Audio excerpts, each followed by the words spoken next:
Good evening, everyone. Thank you for joining us on A World Awakening.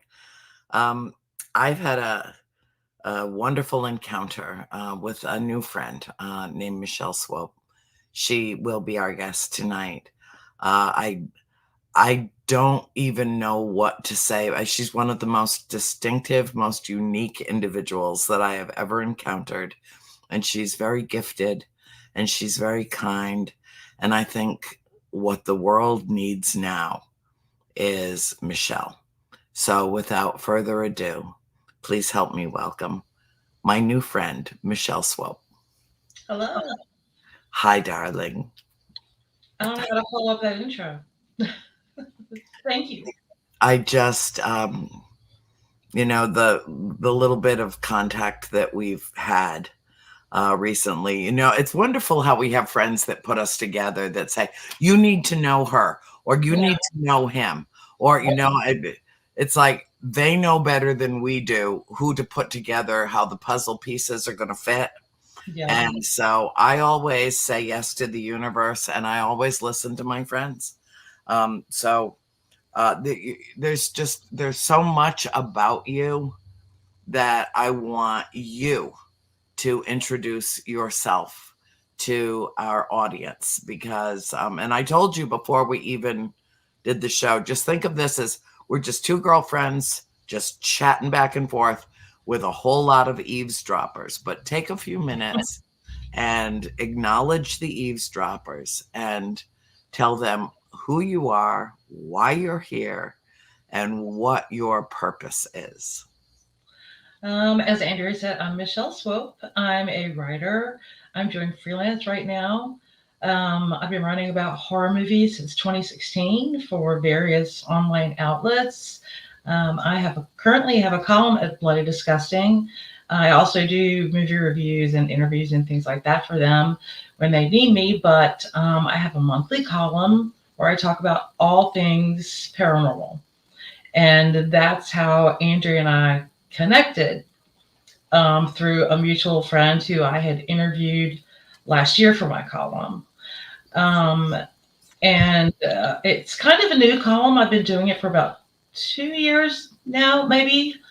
I've tried to touch on all different kinds of topics, and my hope is that people will be more open-minded about the unexplained, things that you don't understand, that we could at least have a conversation about those things.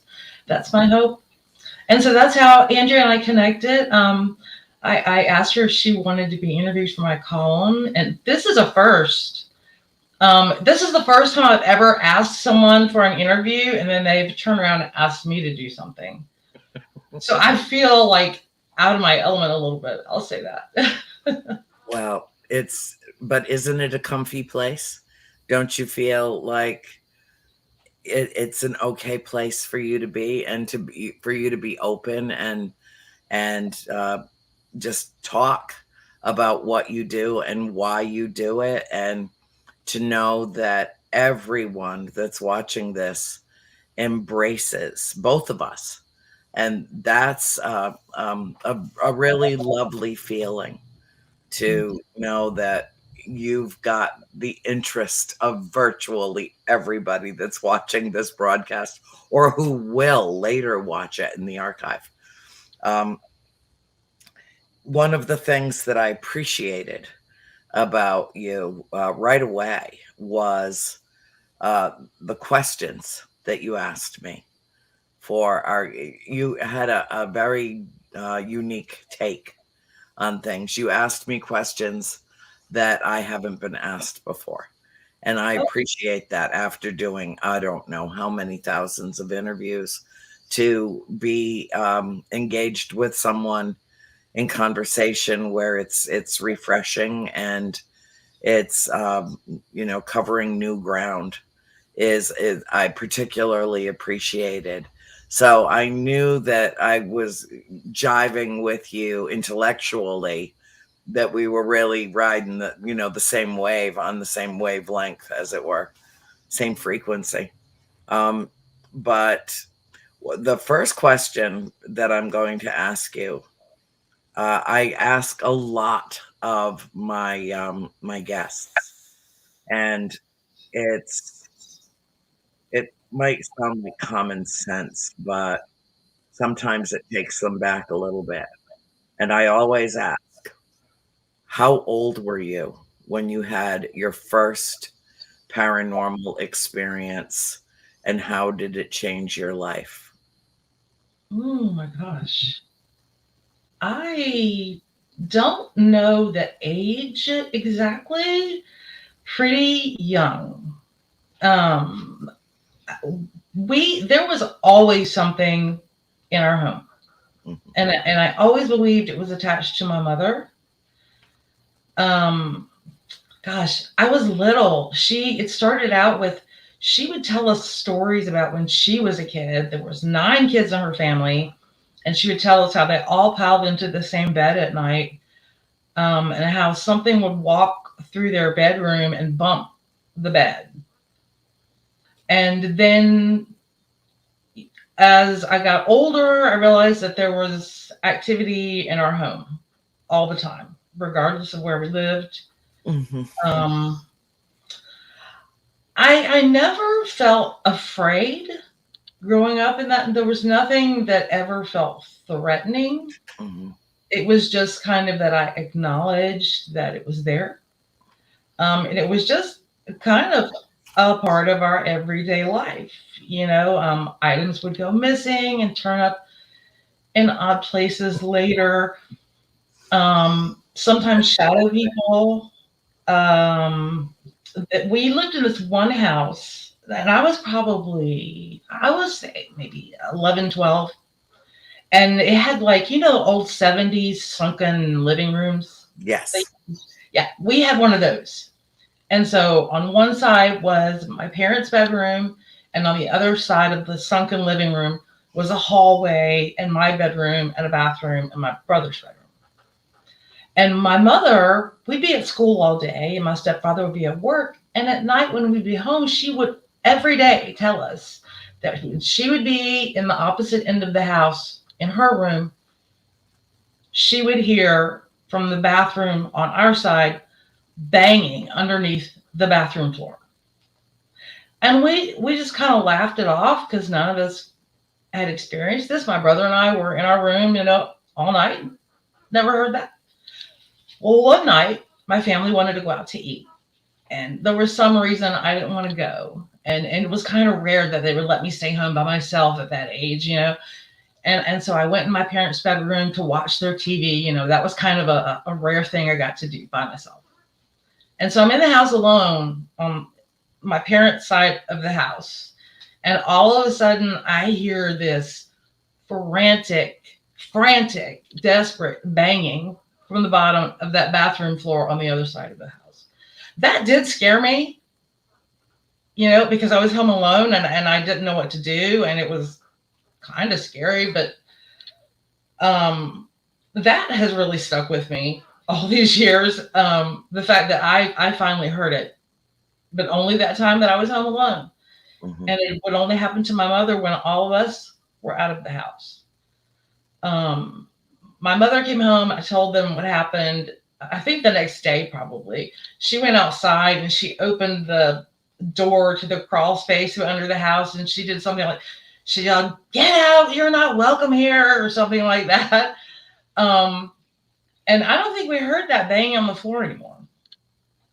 Other, like, really mundane things would happen. Like I said, objects missing and movements and shadow people here and there. But that's the scariest thing from growing up. But there was always something in our house, and it was just, I always believed it was attached to my mother. I can't explain that. When I Well, moved into but my own that makes house, sense. It does make sense though, Michelle. I mean, because if if the same type of activity persisted from house to house to house, do you know how many people have insisted that they moved into a haunted house and then moved out and moved right back into another quote unquote haunted house because of an attachment that was formed with one of the members of the family? It's actually quite common. The Yeah, person is haunted, not the house that they're living in. right. That's what I always believed. That's what I came to believe. My brother was kind of always a skeptic, even though he experienced the same things that we did. Um, but I just always told myself that it was attached to my mother. That's how I explained it, because it was just there was always just something around us growing up all the time. So that's pretty much my introduction to the paranormal. That's why I got interested in horror movies, probably, and all things spooky is because of growing up in that environment. Do you like the feeling of being scared? I do, and it's kind of taken on a new meaning for me. About 10 years ago, I became disabled due to spinal disease, I'm sorry. and thank you. Um, and that has made me look at horror and film in general, but especially horror in kind of a different way, because I can experience my fears. I mean, well, I could do this before, but it seems a lot more stronger to me now, if that makes sense. Yeah. I can turn on a movie for 2 hours and be really afraid and kind of get out a lot of the fear that I carry around with me. Hmm. It's Like a cathartic. purging of it. Yes, it's therapeutic being afraid for me. I hate it. I don't understand why anybody. I have only seen one horror movie in my entire life, and it was The Conjuring because I had to. And Oh I my mean, gosh, really? really, I have never ever seen another horror flick ever. Nor would I feel any. Well, I guess when you can grow up in the kind of house that I did, you don't need to go to the movies to be afraid. Um, Right.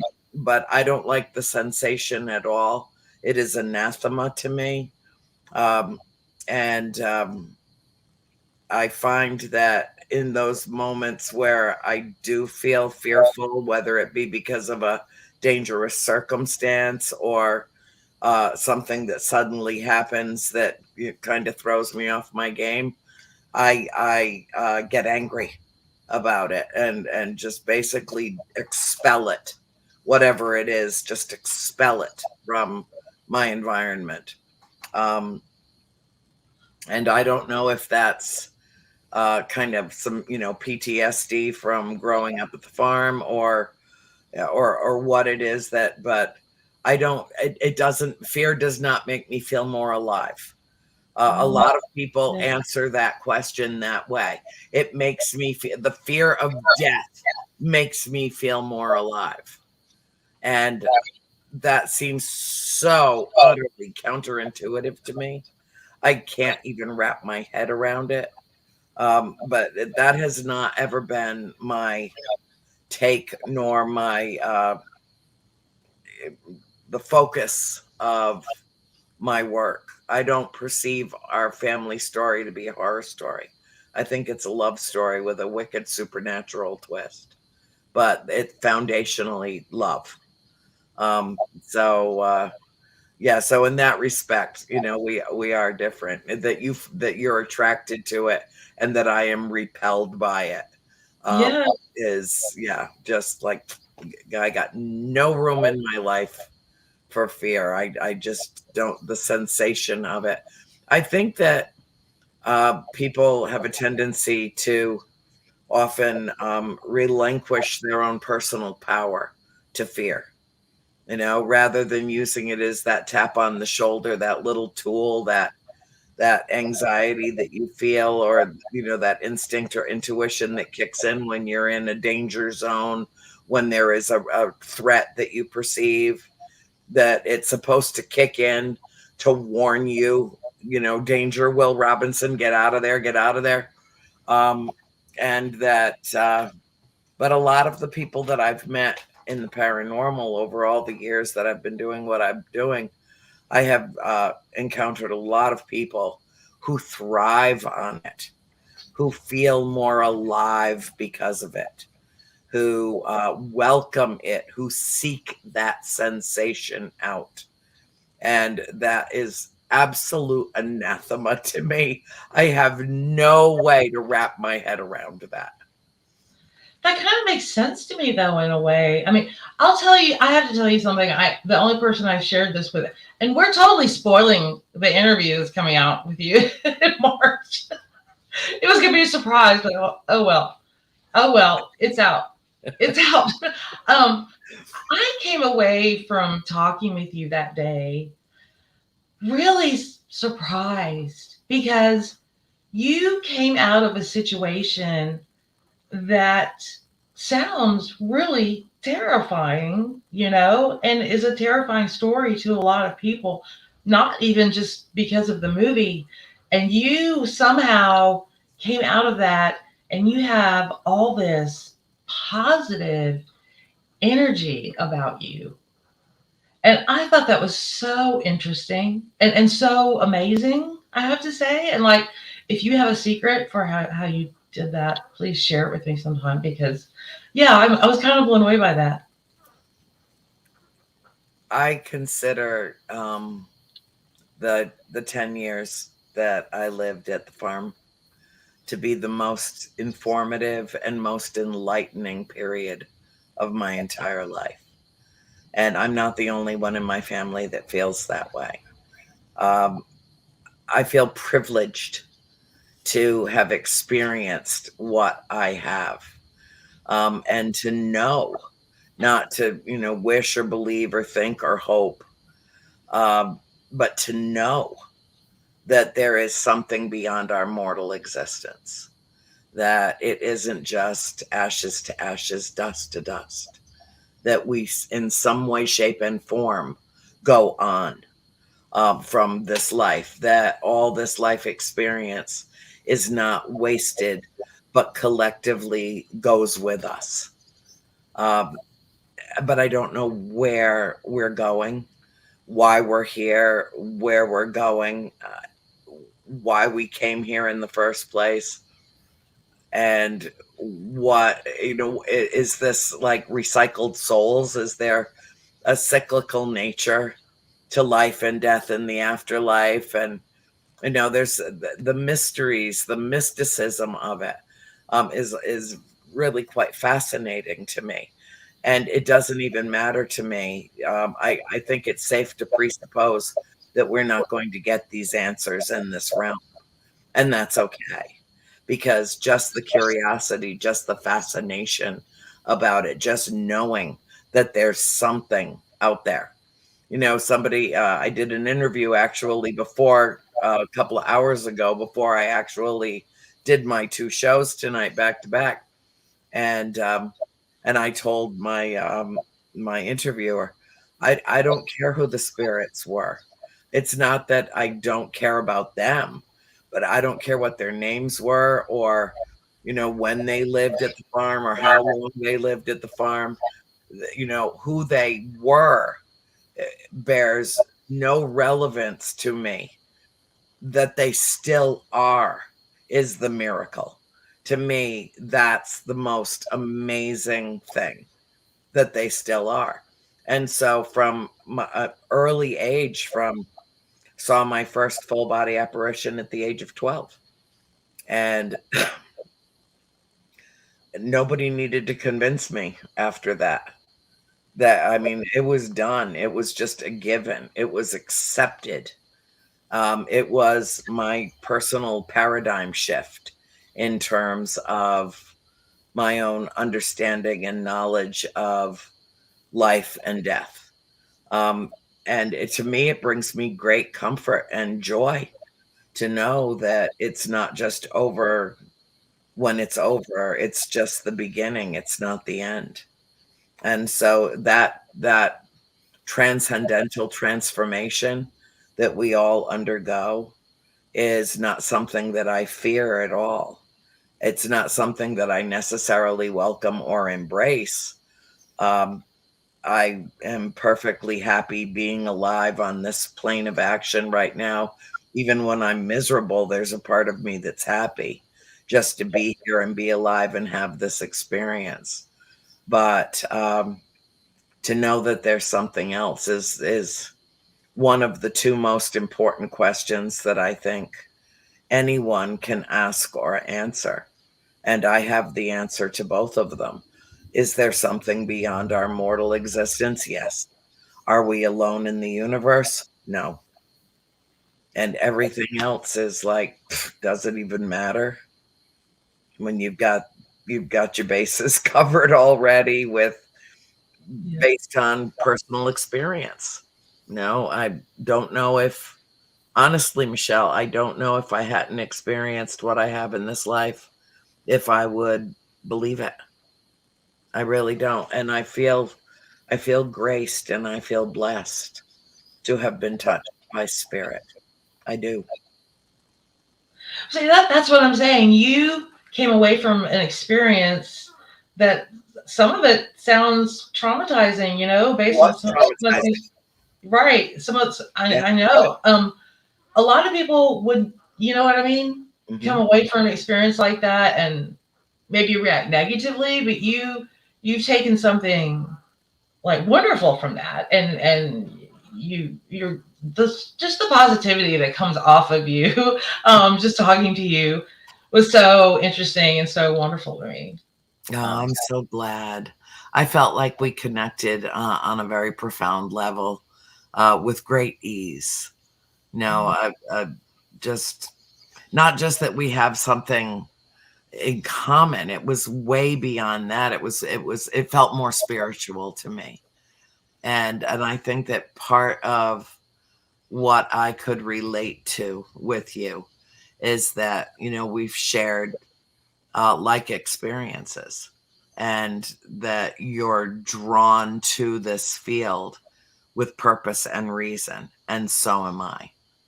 And so that's something that we have in common. It's kind of like you're part of my sisterhood now. oh, that's so amazing. I'm so happy.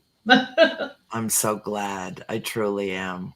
Um, you came very highly recommended to me. Oh, And I felt like I wanted to give you a platform to share whatever you want to share. I think I told you before I booked you that if you came on the show, it would be your show.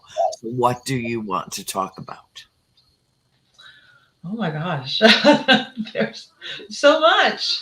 um as far as the paranormal goes, I have had a very unpleasant experience. Um, Do you want to share? that is the most terrifying thing that's ever happened to me. My husband and I have been together for about, oh my gosh, 14 years or something. Back in 2010, we moved to Radford, Virginia. I Mhm. don't know if you're familiar with St. Albans Yes. Sanatorium. Yes. And we were both into the paranormal and horror movies and the same things. That's why we got together in the first place. And so we found this apartment that was directly across the street from St. Albans. And we were like, oh, this is perfect. There was a funeral home right beneath our balcony. Mhm. And I will mention there was a river. You and I talked about rivers. Yes. So, yep. And I do think there's a connection there for sure. Mhm. And so that was the environment. And then we got involved with St. Albans, helping with like paranormal tours and doing our own paranormal investigations. They also run a haunted house. um, we both have experienced various things, but what we learned pretty quickly was that things loved to attach to people and go home with you from St. Albans if you didn't protect yourself. Mhm. And people warned us, and I think we both laughed it off because Mhm. either one of us had had anything like that happen before, and it'll be fine. And I grew up around paranormal stuff, it'll be fine. Things attached to us and came home with us. And this is something that I haven't talked about until I started doing this column, and I didn't know how people would react to it. Right. That's why I've never told the story before my column and you.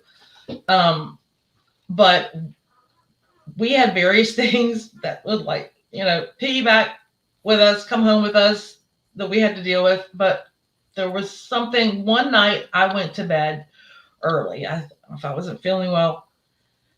And so I was laying in bed alone. My husband was up in the living room. I think my daughter was up out there. Um, and as I'm lying in bed, I looked at the ceiling and there was this black shape. Um, I didn't really have, like any features or anything like that. It just kind of looked like a big black blob on my ceiling. And it started at the opposite side of the bedroom and started crawling across the ceiling towards me. I was terrified. I didn't know what to do. I think I was probably paralyzed for at least a few seconds or a few minutes until I was able to scream for my husband, who came running in there. And when he tried to turn the light on, the light bulb blew out. And he saw it. My daughter experienced it. And it was something very dark and very unpleasant. And that's my first and only encounter with something like that. And that was such an intense experience for me that I eventually left the paranormal completely for a little over a decade until I started doing this column. Until for whatever reason, felt comfortable and wanted to tell my story and tell other people's stories, talk to people like you about your experiences. I decided I was ready a couple of years ago, but I had nothing at all to do with paranormal for a little over a decade because of that one experience. It was that bad. Well, I'll tell you, there was an incident at the farmhouse that involved very much a similar entity. And it was hovering over me. My sister Cindy was laying in a sleeping bag on my floor. We had company, and she had given her bed to one of the kids that was spending the night. And so she was sleeping on my floor in her sleeping bag. And she had a sense of something in the room. It was the middle of the night. There was a little night light on in the room, and she looked up, and it was exactly as you described, only it was an undulating mass hovering over me, directly over me in my bed. And she said what terrified her was not so much what she saw hovering over me, but she said it looked like it was breathing for me. She thought I was dead. It looked like it was breathing, but I wasn't moving at all.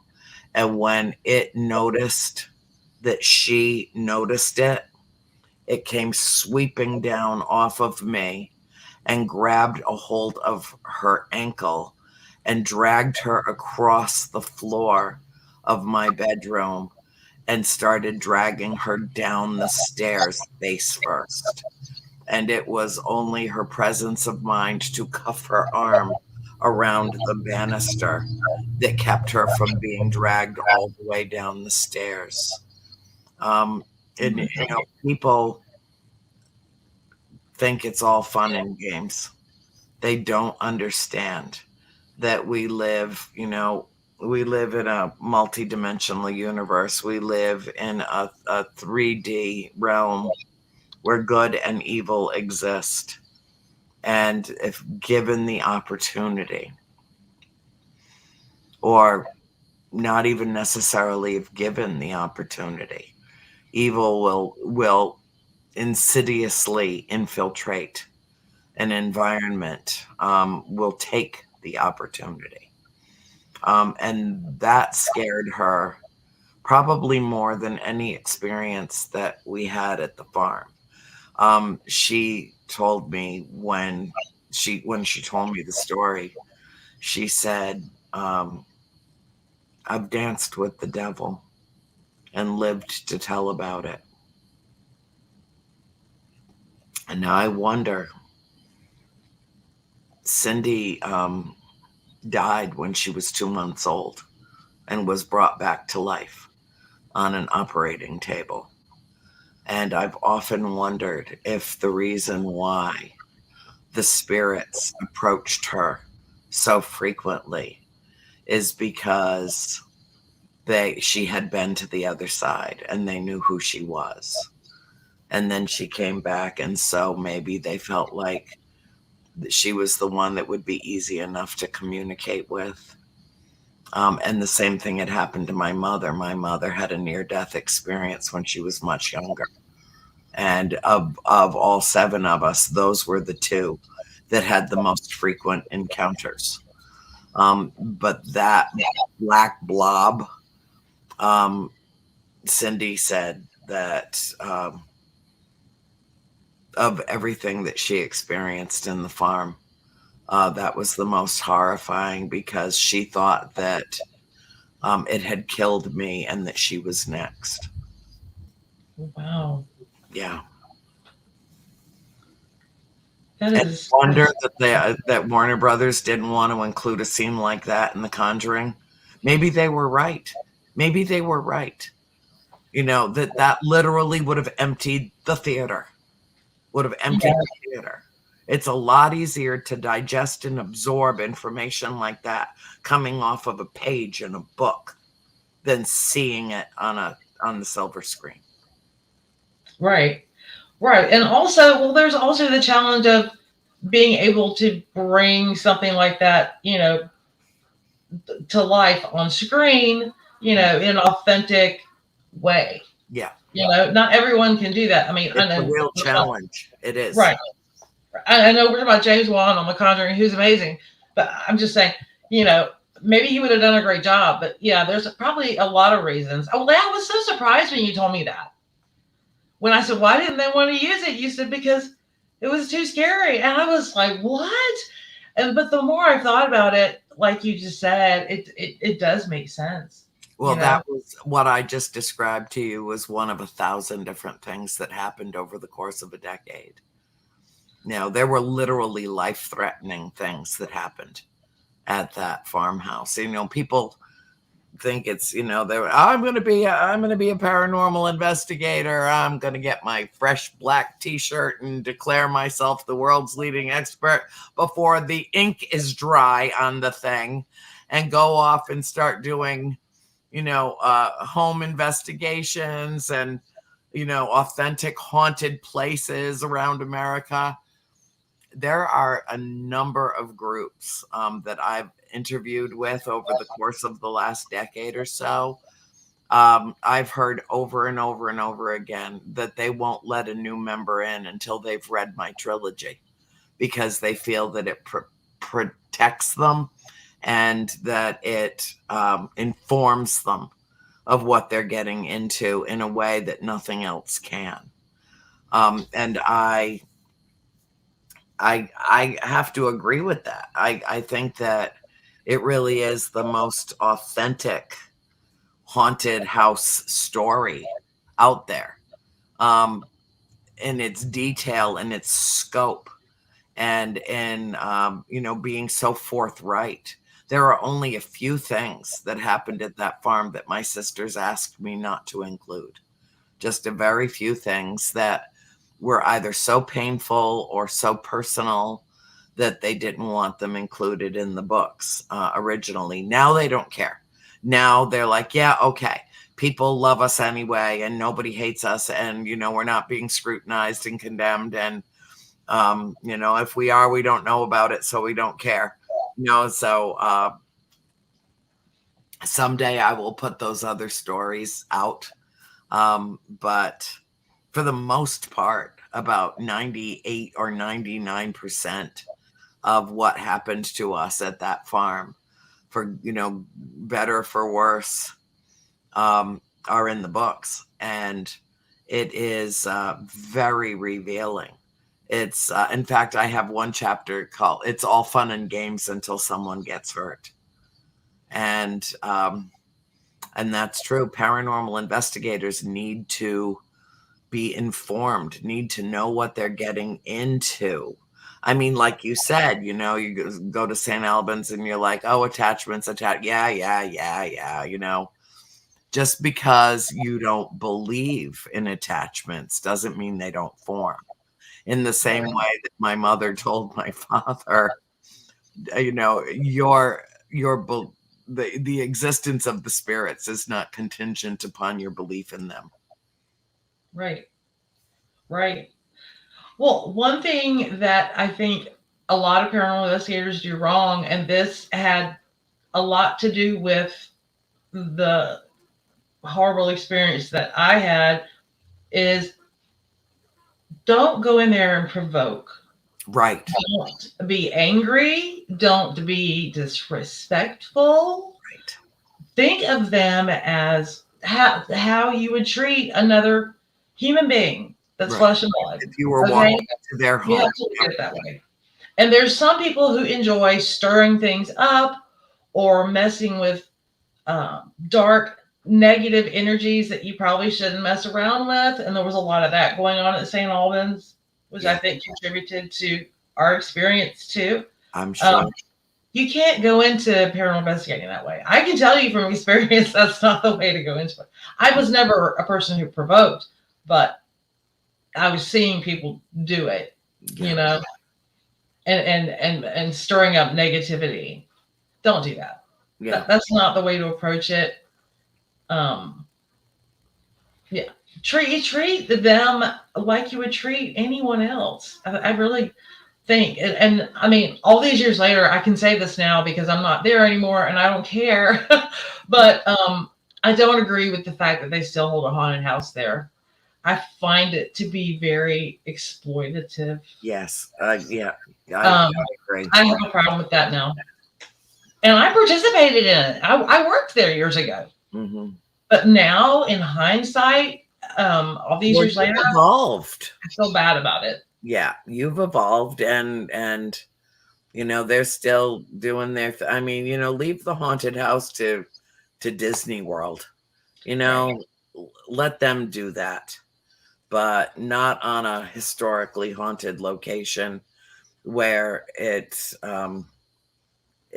just like making fun of, especially St. Albans with Yeah. its morose history. Oh, yeah. Like St. Albans and Penhurst, and Mhm. the pain and the suffering and the grief and the deprivation and the history of these asylums and institutions are beyond horrific. Yeah. They are. And to go in there and to be anything other than reverent um, is, to me, anathema. I mean, Yeah. how could you be so unkind? Right. Just try for a moment to imagine what these people's lives were like while they were institutionalized there. And so many died there. Oh, So, yeah. A lot. A lot. yeah, mass graves. Oh, yeah. Yeah. Yeah. I just, so I don't provoke at all.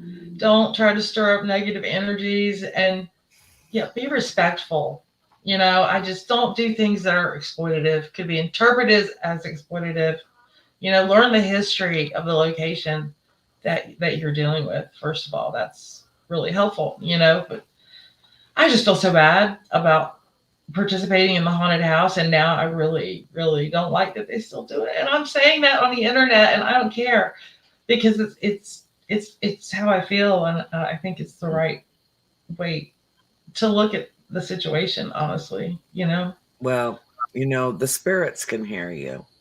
And if you still feel badly about that, just tell them you're sorry and you will be forgiven. I mean, you were doing something out of curiosity and fascination, and you were much younger, and you didn't really understand the full weight and ramifications of it at that time in your life, and now you do. And Yeah. so I do believe that all is forgiven for you.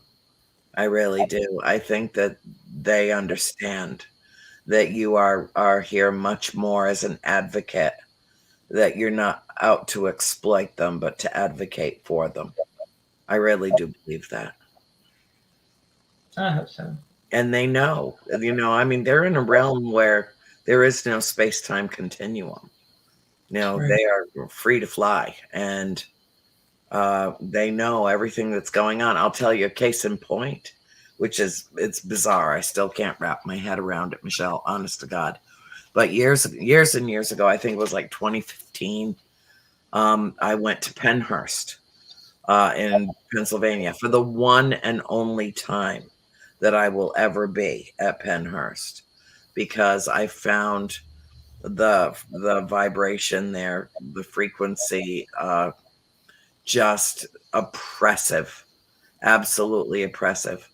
But we were in a relatively large group. There were maybe about 30 of us, um, and including the owners at the time, because they wanted, they had heard about me in the movie, and they wanted to meet me, and they wanted to do the tour with me and all of that. So they stayed with me.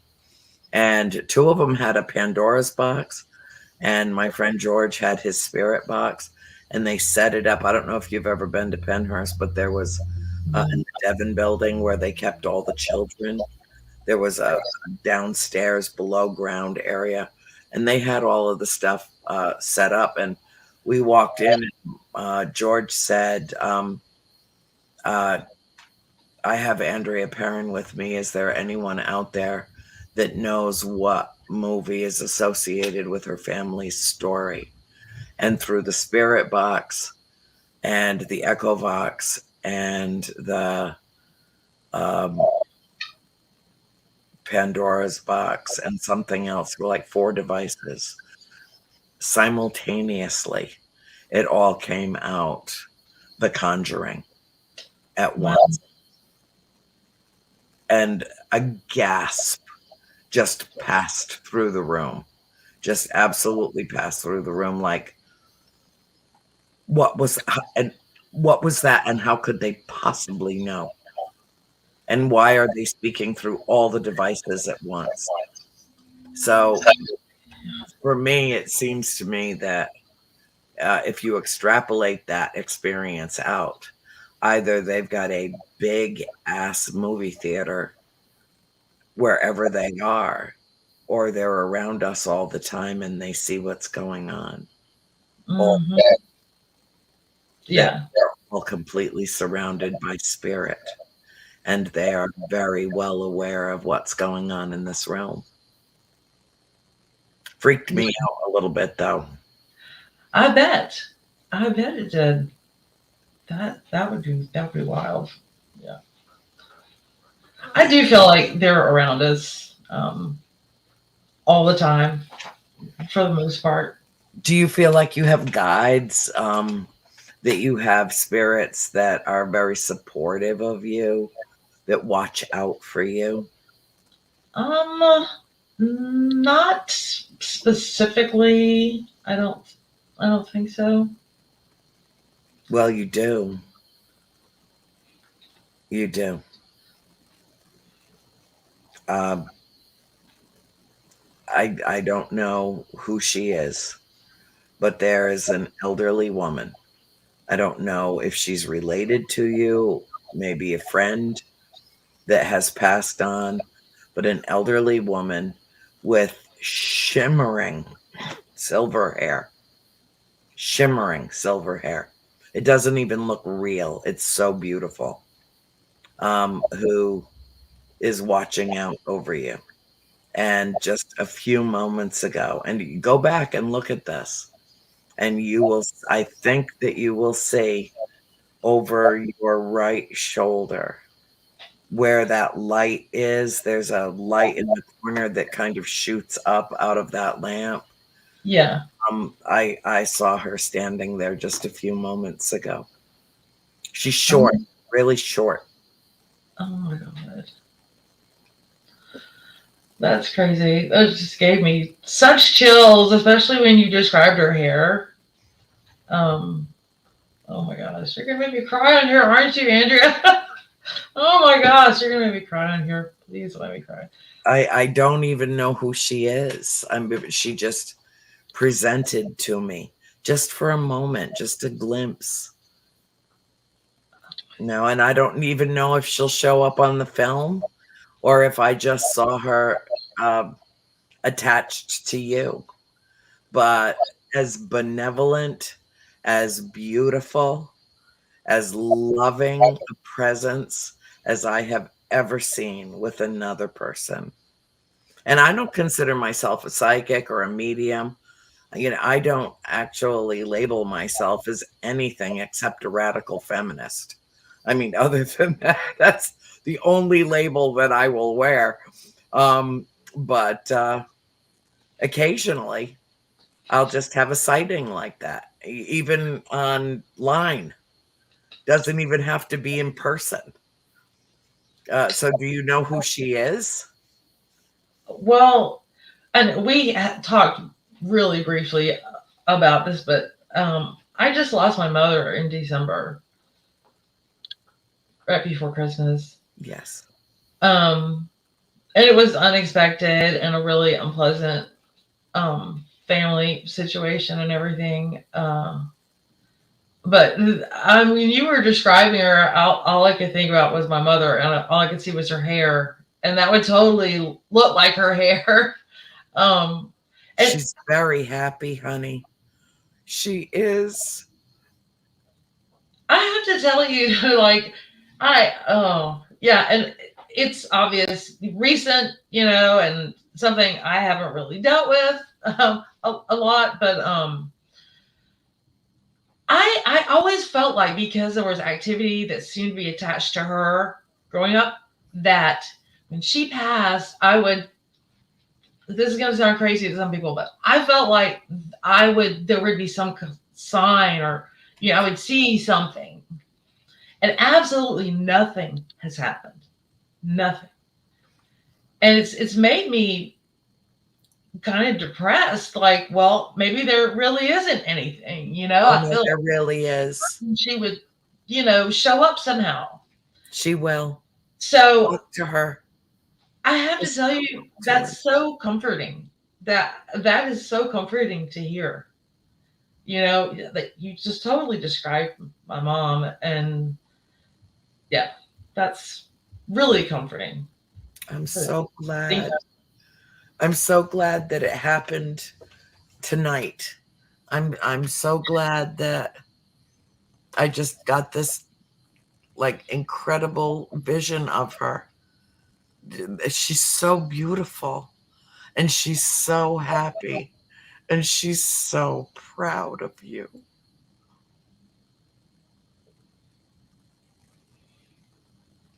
So take that in and talk to her. What was the thing that you would do together? Would you sit and have a cup of coffee together?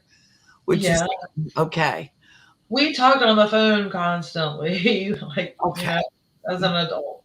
Get her favorite china out and put 2 cups on the table and sit and have a cup of coffee with her and tell her.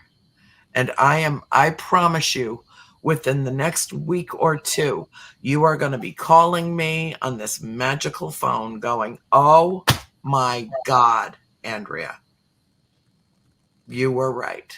And here she is." She would not have revealed herself to me if she wasn't ready to reveal herself to you. She just needs to know that you're ready to receive her. There is no more pain, my darling. There is no more pain.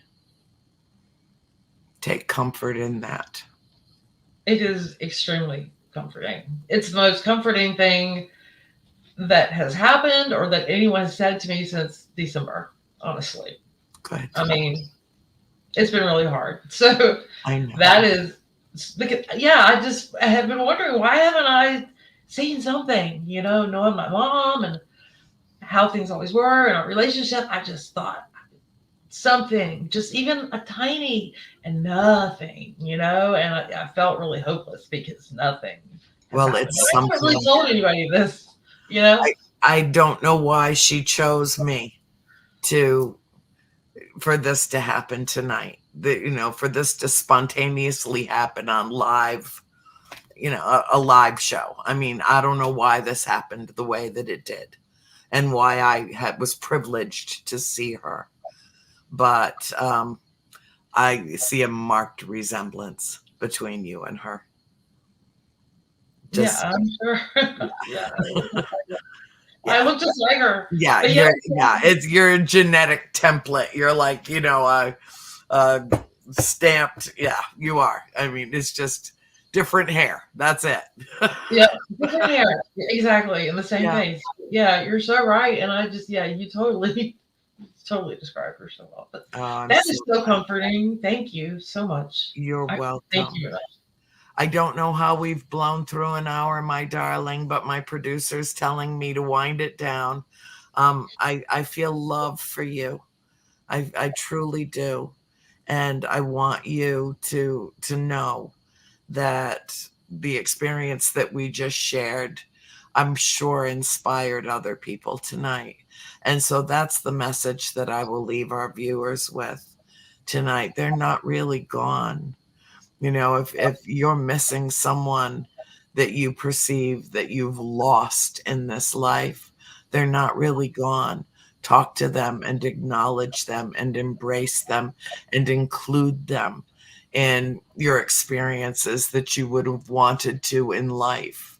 And you will be amazed by the connection that is made and that will persist for the rest of your life until you are joined again in another realm. And so, with that, I want to thank you from the bottom of my heart for being my guest tonight. And I will remind all of our viewers to be the change you wish to see in the world, and always be the beacon, be the light you seek. Good night.